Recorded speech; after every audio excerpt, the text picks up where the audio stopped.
Hello again, I am John from Adams Fam Anime. In today's video, we're going to be talking about Dragon Ball Super Chapter 78, which is titled Gas's Wish. And it is kind of straightforward in the sense that the wish made in this chapter is applied to Gas. However, it is a bit strange considering that he seems to have not wanted to make the wish on his own. But I guess we will talk more about that as we get into the chapter. So as the title of the chapter would imply, we do spend a lot of time with the Heater clan in the beginning of this chapter. Now, they don't really waste a whole lot of time on the collection of the second Dragon Ball, but it does appear that they are ready to make the wish before we get too far in the chapter. Now, from the way the pages and panels are ordered, it would seem that the wish was made as Gas and Maki were on their way to go meet up with Oil. Now, before we get to see the dragon in this chapter appear, we actually do check back in with Goku, Vegeta, Granola, and Minato for a little bit of interesting dialogue.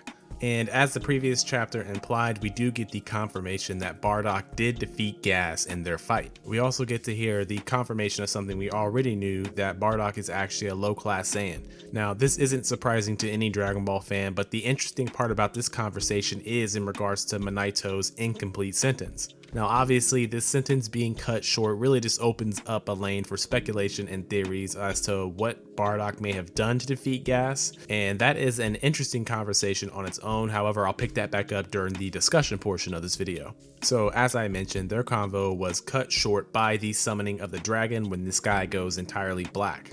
So, pretty much immediately after his siblings departed, Elect summoned the dragon. I mean, it's implied here that the wish is essentially the same wish that Granola made, just to be the strongest in a universe, but I think it's an interesting choice on the writer's behalf to leave that actual wish command out of the chapter. But moving on, as soon as the wish is made and the sky returns to normal, Goku and Vegeta immediately pick up on Gas's energy level. We then see that the three Heater siblings zip past Goku and the others and then set up a little bit of a exaggerated and promotional introduction for the new and improved Gas. Now, as far as his design goes, there is a little bit to talk about. I guess it's a bit strange that he's taller. I suppose I got the feeling that he was already a full-grown character, maybe just a bit short, but I guess, you know, the same situation with Granola, maybe his age has been advanced, and it's possible that the Heater clan's aging process is even slower than Granola's.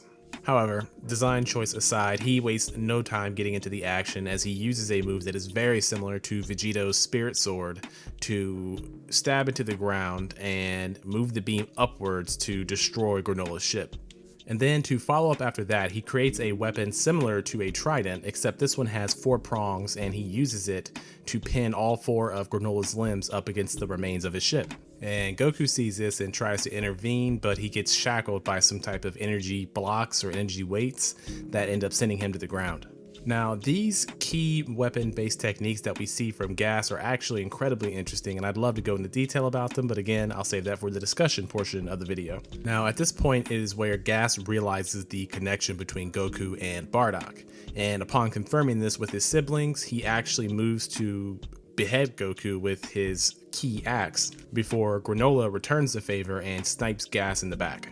Now, there is a little bit of dialogue, and in here it implies that Gas has some kind of grudge or some kind of severe disdain towards both Goku and Granola. And this does make it rather interesting in pondering whether or not this may manifest itself in some kind of selfish pride or some kind of selfish grudge that could play a part in how this whole ordeal is resolved. In any case, he forms another weapon, a mace-like weapon, to proceed to beat the piss out of Granola. And as Granola tries to fight back, he does mention to pop off a question as to why they let him live. And while this one-sided fight is going on, Minato actually goes through the trouble of somehow removing these key blocks off of Goku's ankles and wrists. And right after this, we get a little bit of a reveal as to the mentality behind Minato and the Heaters clan's involvement with Granola. For the most part, it seems like Minato really just wanted to keep them alive and figured that Granola would just endanger himself with revenge if he knew the Heater clan killed his mother. So that provides for a convenient cover for the plot twist, plot hole that popped up when Minato saw them kill Granola's mother. Because he just basically wanted to ensure that they stayed alive and that Granola didn't go on some half-baked, assassination or revenge attempt. And while in most cases they probably just would have killed off the remaining survivors, I guess Elec saw some kind of potential in using Granola for his bounty hunter abilities. So it seems like this flashback was only 2 pages long and mainly just served to show us as to why Minato didn't reveal this to Granola earlier, which is fine. So we're moving on now, and we see that Minato is healing Goku's flesh wounds, but he cannot restore his energy. And it's there that Goku realizes that there's still one Senzu being left that Vegeta should be hanging on to.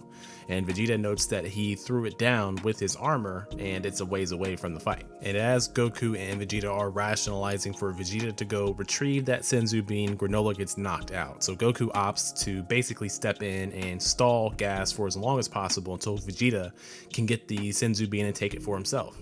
We even get a little bit of fun dialogue here, with Goku referring to Vegeta's alter ego form as the freaky face mode. Anyways, they both manage to fly off and go to their respective tasks. Goku does manage to interrupt Gas before he could finish off Granola, and in response, Gas goes to stab Goku with a weapon he created that kind of looks like a glove and dagger kind of situation.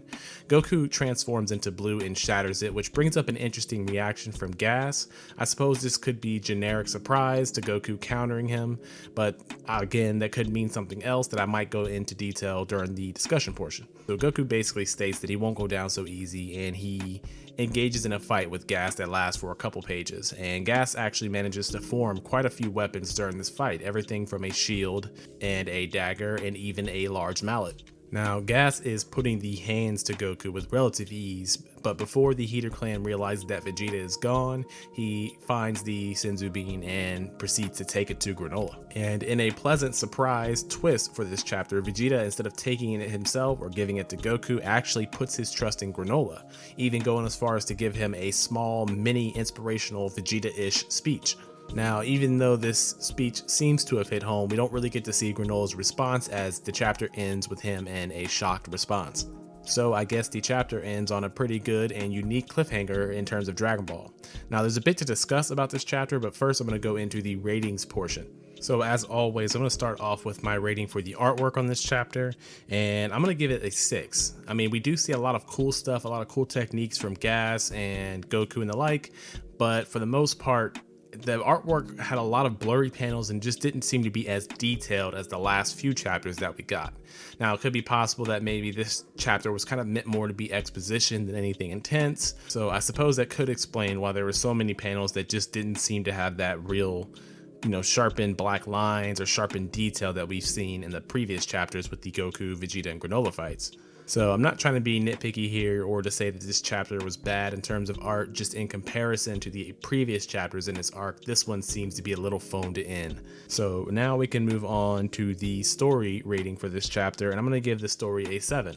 It wasn't that bad, it just wasn't that great. We don't really get a whole lot of news or information. We do learn Minaito's reasoning for not telling Granola that the Heaters killed his mother. It just seems like a convenient plot filler to be like, hey, this totally didn't make sense, but here's a flashback to explain how that was possible. I mean, it's a pretty big elephant in the room for Minaito to just gloss over and not mention at any point in time. And also, the wish from the dragon seemed kind of glossed over. I mean, maybe there's some narrative importance to that, but I highly doubt it. It just seems like they didn't want to spend a whole lot of time on showing us the whole wishing process. I mean, ultimately, the chapter's story process did seem kind of smooth and like it all kind of meshed well, even though we went from the Heater clan being on their own to getting to the battle scene and then the whole conversation and flashback. It was all smoothly done. It just wasn't really gripping or super interesting. So that's my reasoning for a 7. As far as the story rating goes, not bad, just really not good.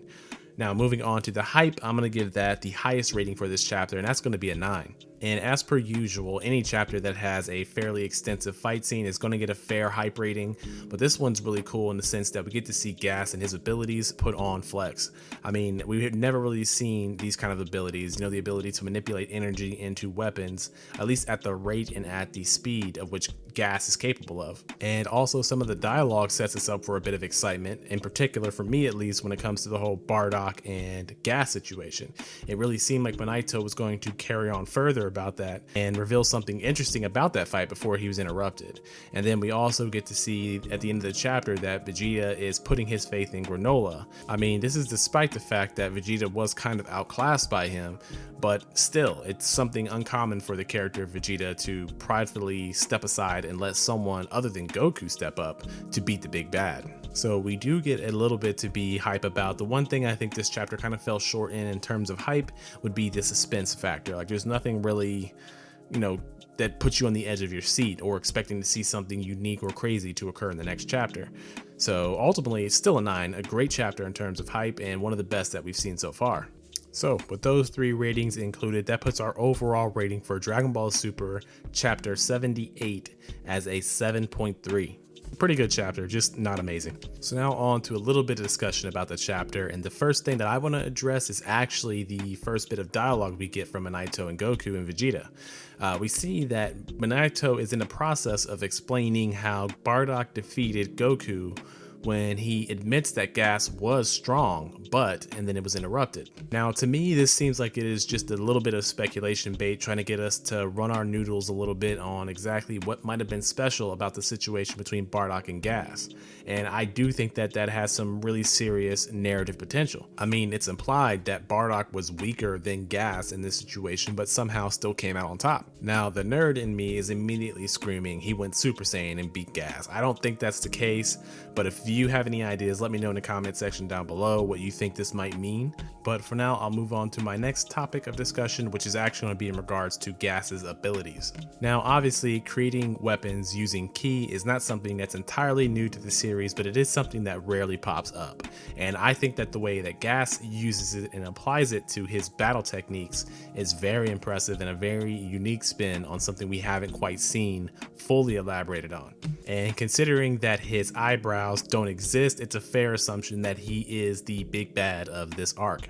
Now, personally, I can't wait to see this animated. I feel like this would be one of the more out there and unique fights within the universe of Dragon Ball. I mean, where usually it's just, throwing punches and kicks and headbutts, and peppered throughout were the occasional ki blast. However, with this character and his abilities, I think that it does open up an avenue to show us a fight or a conflict that we haven't quite seen within the Dragon Ball realm outside of the Goku Black arc. And even then, Zamasu and Goku Black seem to just mainly use blades or some form of blades, while Gas's utilization and his imagination in terms of manipulating these weapons or shields or whatever seem to be a bit more imaginative and fun. And I'm also interested to see how the height change kind of applies to Gas in particular.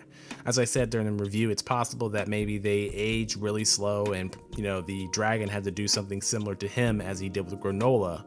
But I'm wondering if he was more of a kid than the rest of his siblings. And another thing worthy of note when it comes to Gas is his arrogance in terms of him being the muscle for the family. I mean, it's clear that Elec wanted to empower him or make him the strongest in the universe, and Gas said that I'm fine the way I am. So while the other siblings seem to be a bit more dedicated to the overall plan, it would seem that Gas might be the more emotionally volatile of the group. Now, moving on to the end of the chapter, I think it is incredibly cool how we get to see Vegeta kind of pass off the mantle of responsibility to Granola. It kind of makes sense, seeing as how Granola is seemingly or technically stronger than Goku and Vegeta at the moment, but ultimately it does make me think that this is going to be stretched out, or that a lot of them might escape for a short period of time before the final fight or the final conclusion of this arc is reached. And honestly, I'm okay with that. I would feel kind of shorthanded if Gas were to get this major power up to turn into a much cooler design and then just be defeated within 2 or 3 chapters. I mean, ultimately, we do need to stretch this out a bit for the sake of the anime when it finally does return. And not to forget to mention that the Dragon Balls have a pretty much non-existent cooldown time. So if they have the Dragon Radar, there's nothing stopping Elec from recollecting the pair of Dragon Balls once again and making another of the Heater clan as powerful as Gas or even stronger. Anyways, those are my thoughts on the chapter. Let me know in the comment section down below if I missed anything or if there's anything you wanted to discuss. Please like, share, and subscribe if you enjoyed this content and want to see more like it. My name is John. I'm from AF Anime, and I'll catch you guys in the next video.